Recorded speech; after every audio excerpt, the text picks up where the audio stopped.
করেও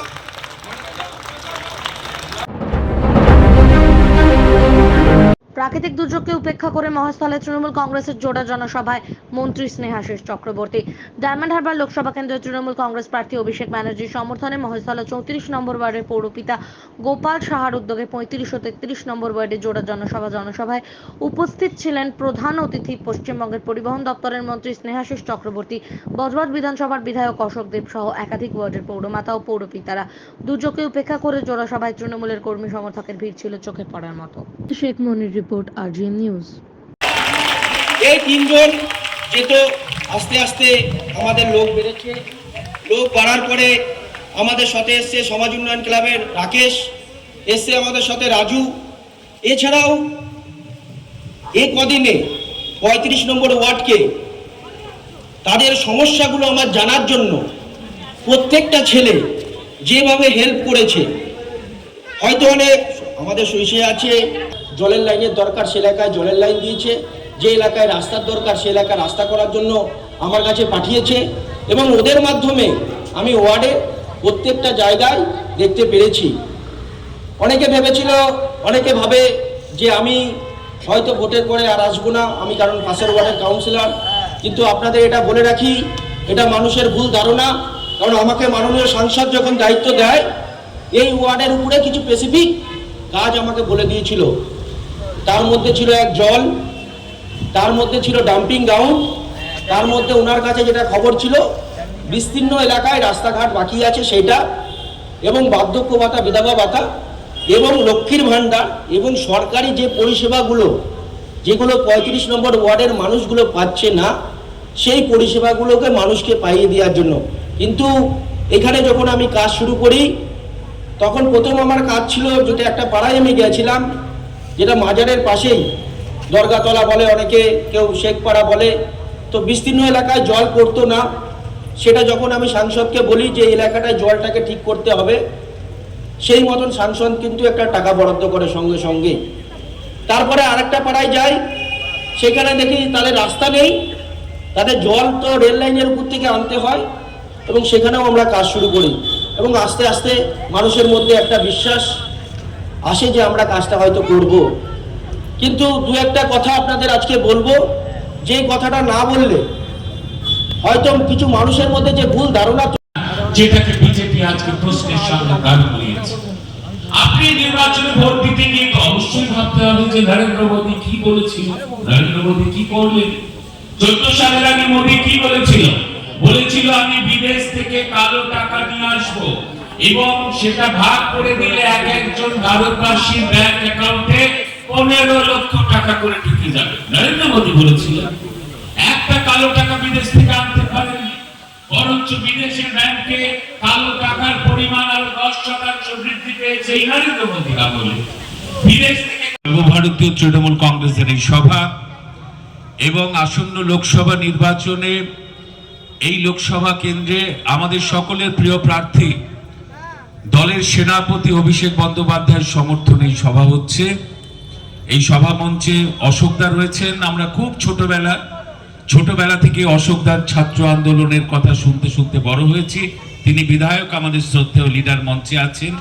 বাবুদা বেদুদা থেকে আরো নেতৃত্বরা রয়েছেন, বিশেষ করে গোপাল সাহা এবং তার যে টিম এই আয়োজন করেছেন। আমি এসেই বুঝতে পেরেছি যে এত উন্মাদনা এখানে যুব সম্প্রদায়ের মধ্যে, যে আমাদের যে জয়, সেই জয় যে অনেক বড় মাপের হবে, এটা আজকের সভা কিন্তু প্রমাণ করে দিয়েছে। কারণ ওপরে ঘূর্ণিঝড়ের একটা আশঙ্কা রয়েছে, প্রাকৃতিক যুদ্ধকে মাথায় করে এত মায়েরা, বোনেরা, আমার বৌদিরা, দিদিরা এসেছেন, যে আপনাদের দৃঢ় প্রতিজ্ঞ যে মমতা বন্দ্যোপাধ্যায় হাতকে শক্ত করে এই বাংলার মাটি থেকে আপনারা বিজেপি এবং সিপিএম কে উৎখাত করবেন, সেই প্রতিজ্ঞা নিয়ে আছেন বলেই ঝড় ঝড় বৃষ্টি আপনাদের কাছে কোনো বিষয় নয়। এটা আমরা বুঝতে পেরেছি যে আজকে নির্বাচনে ভোট দেওয়া তো আপনার গণতান্ত্রিক অধিকার, আপনার ভোট আপনি দেবেন। ভারতবর্ষের সংবিধান আপনাকে সেই শক্তি দিয়েছে যে আপনার ভোট আপনি দেবেন, আপনার হাতেই শক্তি আছে। দেশে তো অনেক রাজনৈতিক দল আছে, প্রতিটি রাজনৈতিক দলই বলে আমরা শক্তিশালী, কিন্তু আদপে কোনো রাজনৈতিক দলের শক্তি থাকে না। শক্তি হচ্ছে দেশের মানুষের হাতে, আপনার হাতে। আপনি পারেন একটা রাজনৈতিক দলকে জেতাতে, আপনি পারেন একটা রাজনৈতিক দলকে হারিয়ে দিতে, আপনি পারেন একটা রাজনৈতিক দলকে উচ্চতার শিখরে পৌঁছতে, আবার আপনি পারেন একটা রাজনৈতিক দলকে আছড়ে মাটিতে ফেলে দিতে। এত বড় ক্ষমতা আপনাদের দেওয়া আছে। সেই শক্তিটা প্রয়োগ করে আজকে আপনাদের এই নির্বাচনে আপনার জনপ্রতিনিধি এমপি তৈরি করতে হবে। অভিষেক বন্দ্যোপাধ্যায় 4 লক্ষের উপরে ভোটে জিতবে, এই নিয়ে আমাদের কোনো সন্দেহ নেই। একজন সাংসদ শুধু এলাকার ডেভেলপমেন্ট করেছে তাই নয়, এলাকার সমস্ত সংগঠনের পরিকাঠামোকে নিয়ে যেভাবে আমফান ইয়াস থেকে শুরু করে করোনা, প্রতিটি ক্ষেত্রে যেভাবে দলের সংগঠনের ছেলেদের মানুষের পাশে দাঁড়ানোর জন্য তিনি উৎসাহিত করেছেন এবং নেতৃত্ব দিয়েছেন, তাতে এটা আমাদের কাছে একটা আদর্শ, একটা মডেল লোকসভা কেন্দ্র হিসেবে পরিগণিত হয়ে গেছে ইতিমধ্যে। অভিষেক বন্দ্যোপাধ্যায় সারা বাংলা জুড়ে লড়াই করছেন, আপনারা দেখেছেন। ওয়ার্ডের জোড়া সভা, কি বলবেন? না, এ তো প্রাকৃতিক দুর্যোগকে উপেক্ষা করে যে পরিমাণে আমার মায়েরা বোনেরা এসছেন, মহিলাদের যে উপস্থিতি, তাতে এটা প্রমাণ হচ্ছে যে অভিষেক বন্দ্যোপাধ্যায় বিপুল ভোটে এই লোকসভা নির্বাচনে জয়ী হবেন। এবং যে টার্গেট আমরা করছি যে ডায়মন্ড হারবার লোকসভা থেকে অভিষেক বন্দ্যোপাধ্যায় 4 লক্ষের উপরে ভোটে জিতবে, এইসব মিটিংগুলো সেটাই প্রমাণ করে, তার পূর্বাভাস দেয়। এত মানুষের উন্মাদনা এখানে, শুধু উপস্থিতি নয়, উন্মাদনা। প্রাকৃতিক দুর্যোগটা এখানে বড় কথা নয়, ঝড় বৃষ্টি এটা তৃণমূল কর্মী বা সমর্থকদের কাছে আজকে কিন্তু কোনো বিষয় রাখে না। কারণ এ লড়াই হচ্ছে বিজেপির মতো একটা দল, যে দল ভারতবর্ষের সংবিধানের যে অধিকারগুলোকে কেড়ে নিতে চাইছে, যে দল ভারতবর্ষের মানুষের সমস্ত স্বাধীনতাকে কেড়ে নিতে চাইছে, যে দল বাংলাকে বঞ্চিত করেছে, এভাবে 100 দিনের কাজ থেকে বঞ্চিত করেছে, আবাস যোজনা থেকে বঞ্চিত করেছে। বাংলা বিরোধী একটা রাজনৈতিক দলকে বাংলা থেকে উৎখাত করতে হবে, তার জন্য বদ্ধপরিকর এই এলাকার মানুষ, এবং তারই পূর্বাভাস আমরা এই মিটিংয়ে দেখতে পেলাম। 20 সালের আগে প্রধানমন্ত্রী অনেকবারই এসেছিলেন, অমিত শাহ এসেছিলেন, সেই সময় স্লোগান দিয়েছিল অমিত শাহ আপকে বার 200 পার, তো 200 তো আসন তারা পায়নি, মাত্র 77টা পেয়েছিল। ফলে বাংলায় উনি যত আসবেন তত বাংলার মানুষ সঙ্গবদ্ধ হবে। কারণ এই বিজেপি বা এই নরেন্দ্র মোদী বা এই অমিত শাহ, এরা বাংলার কৃষ্টি সংস্কৃতির সাথে এদের যোগ নেই। এরা বাংলা বিরোধী দল, বাংলার মানুষকে ভাতে মারতে চায়, পেটে মারতে চায়, শুকিয়ে মারতে চায়। তাই বাংলায় 1,74,000 কোটি টাকা আমরা পাই, সেটাকে আটকে রেখে দিয়েছে।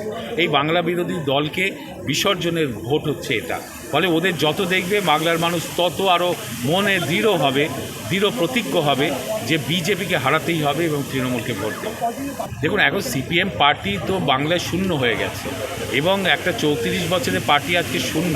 আমি বলেছি সিপিএম পার্টির এই যে ছোট ছোট বাচ্চা ছেলে মেয়েদের ওরা নামিয়েছে, যারা বয়স্ক মানুষ আছে তারা আলিমুদ্দিন স্ট্রিটে দরজা বন্ধ করে বসে আছে, যে তাদের মানুষ আর বাংলার মানুষ নিচ্ছে না।